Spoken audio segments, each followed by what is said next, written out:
Hello to everyone on Zoom and here in the church. My name's Jim Fossler, if you haven't figured that out yet. When I was about 5 or 6 years old, I was in a neighbor's pool with my older brother and sister. They were supposed to be watching me while I didn't know how to swim, but in reality, they were down in the deep end trying to see who could hold their breath the longest. Well, needless to say, I fell off the inner tube that I was on, went under, came up sputtering and spitting and yelling for help. Nobody was there. I knew I was going to die. I just knew it. Well, luckily, I was able to grab the side of the pool and saved myself. But what that did was that instilled a very deep fear in me of water. So, much later, learning to scuba dive, I had to overcome my fear of water first by learning to swim in my late 30s and then with scuba. To scuba dive, I had to become familiar with all kinds of equipment. The mask, the snorkel, the flippers, the BCD, you name it, the tank, the regulator. But I was able to do all of that in a pool. I got to swim around in the pool with all of that on, so I started getting kind of comfortable, maybe a little cocky. Well, just a few hours later, we were out on a boat, headed out into the ocean to go diving. We anchored out in 35 feet of water and down to the bottom we went. It was scary, but it was manageable. We swam around a bit and I finally kind of got comfortable and eased my fears. Then the instructor swam away from us and motioned for us to come out to where she was. In 5,000 feet of water. That's where whales migrate. That was when the fear really set in. My alarm bells went off. My mind kicked into overdrive. Then it hit me. Wait a minute. I'm just as dead in 35 feet of water where I am as I am in 5,000 feet of water where she is. So, my mantra became, just as dead in 35 feet of water, just as dead in 35 feet of water as I swam out to that 5,000 foot depth. Well, swimming across that ledge was an amazing, amazing thing. That is when I fell in love with scuba diving. Fear, as I just mentioned, it can make experiences exhilarating, exciting, gripping, or debilitating, or even paralyzing. It can make the roller coaster ride even more fun or freeze you in your tracks. It can make the adrenaline flow and make your nerves just absolutely kind of jingle. Fear is truly a powerful emotion. Some actors and actresses, in fact, have so much anticipatory fear that they'll be sick before a performance. I've seen people freeze at the thought of public speaking. And a diver gets a knot in their stomach before they dive. At least this one did. All of which are reactions to fear. Fear of failure. Fear of looking stupid. Fear of reprisal. Fear of drowning. All these fears and many more pervade our lives and help or hurt us in our daily life. One of the biggest is the fear of the unknown. Sorting out these fears helps us survive and even thrive, especially when we're dealing with an unknown future.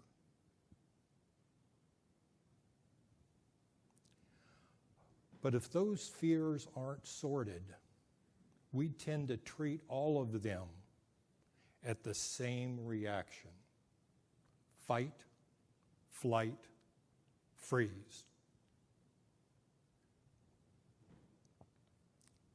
Years later, I learned even more about fear. Come to think of it, fear has been one thing I've learned a lot about. Anyway, we did that in a team building exercise where each of us had to jump off of a giant rock on a zip line. That rock was sitting on a 200-foot tall cliff. And the zip line, it was more than a quarter of a mile down to the bottom. And just for good measure, first 1 or 2 seconds were free fall before the lines caught you and the harness tightened up. I was apprehensive, as you can well imagine, before even I started all of this.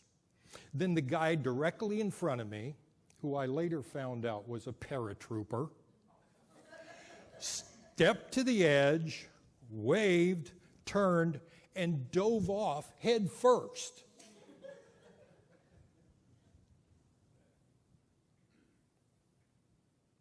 My butt cheeks grabbed that rock, and I wasn't moving. By the way, did I mention the word fear?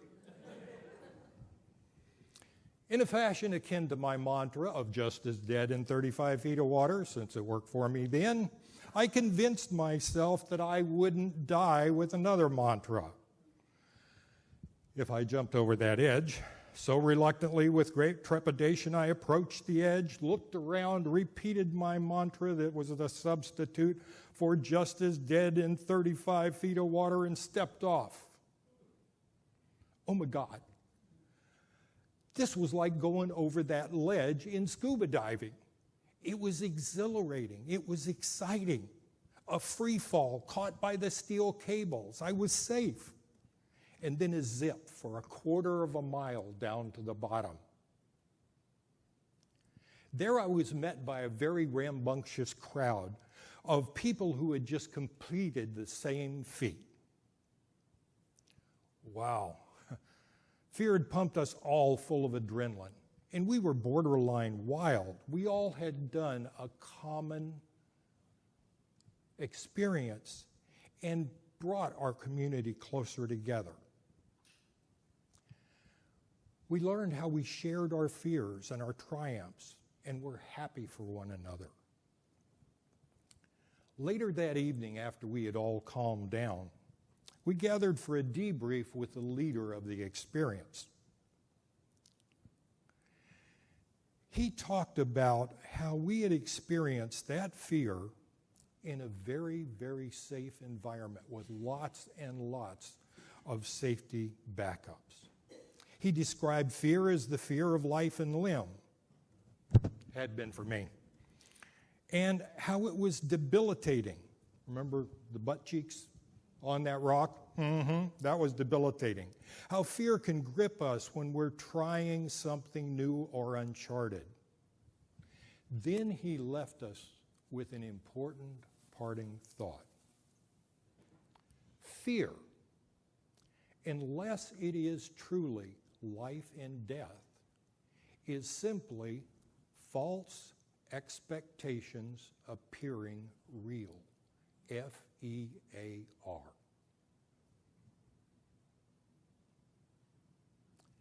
Using just as dead in 35 feet of water and other mantras, I've gotten through several very fearful situations and even overcome my fears in a few, but not all situations. It may seem like the acronym for fear, the false expectations appearing real, says, I condone you conquering all of your fears. No way, no way. I choose the ones that I want to conquer. I chose scuba diving and swimming because I wanted to overcome my fear of water. I chose public speaking because it was a part of my job and I wanted to do a good job at it. The fear of heights at that zip line, that was something to get through. I didn't want to conquer that because I don't want to become a skydiver or a cliff and rock climber. I just wanted to get through it.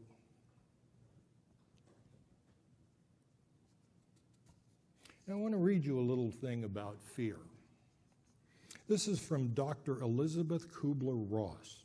She was a Swiss-born psychiatrist and pioneer in near-death studies. She wrote, "There are only two emotions, love and fear. All positive emotions come from love. All negative emotions come from fear. From love flows happiness, contentment, peace, and joy. From fear comes anger, hate, anxiety, and guilt." She continues on, "But it's more accurate to say that there is only love or fear, for we cannot feel these two emotions together at exactly the same time. They're opposites. If we're in fear, we are not in a place of love. When we're in a place of love, we cannot be in a place of fear."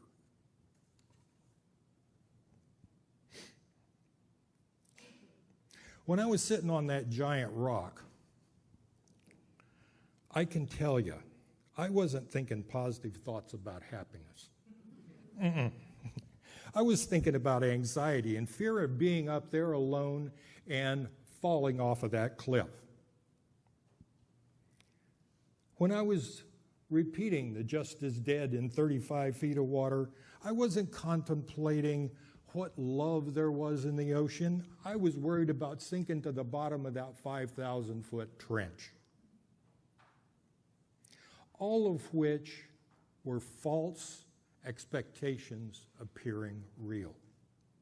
I was encouraged, I was supported through those experiences so that I could more quickly experience the joy and excitement of the completion of those. What I learned from those experiences, I want to bring back and help apply here at Mill Creek.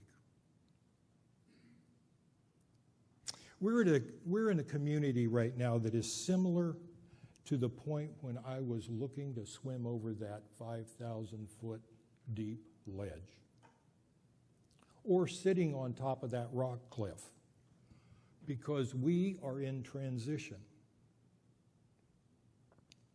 Reverend Greg has left. What are your fears about that? The transition team has provided a transition plan for this period we're going through. What are your fears about that? We are now searching for a new contract minister. What fears do you have about that? By the way, let me put one fear to rest. I've heard a little bit that some people think that we're not very attractive. We've already had multiple potential candidates express interest in Mill Creek even before the job was posted. So that's, I believe, a very good thing. We're in a time of unknowns and possible fears and worries as we work our way to creating our future. Let me for a minute draw your attention to the first of our values, beliefs, and mission, which says, we believe that transformation is possible, that we have within us the potential to move from brokenness to wholeness, from oppression to power, from unjust to just, from separateness to relationship, from isolation to beloved community. And our mission here at Mill Creek is to be a community that invites you to awaken to love. So this is a time to transform our fears through love. Let me repeat that. This is a time to transform our fears through love. It is a time for each of us to discuss the largest fears and worries about Reverend Greg leaving, about our transition, about our new minister, about our future. Discuss them with others, both to elicit support and to give support. Just like Tom Percival said in Ruby Finds a Worry, when we talk about our worries, they don't hang around long. We have lots of safety nets around us. Our size, our commitments to Mill Creek, our relationships with one another, our relationship with the UU Association, who is helping place a contract minister with us, our board and its new members, who are all very committed to our success through this transition and into the future.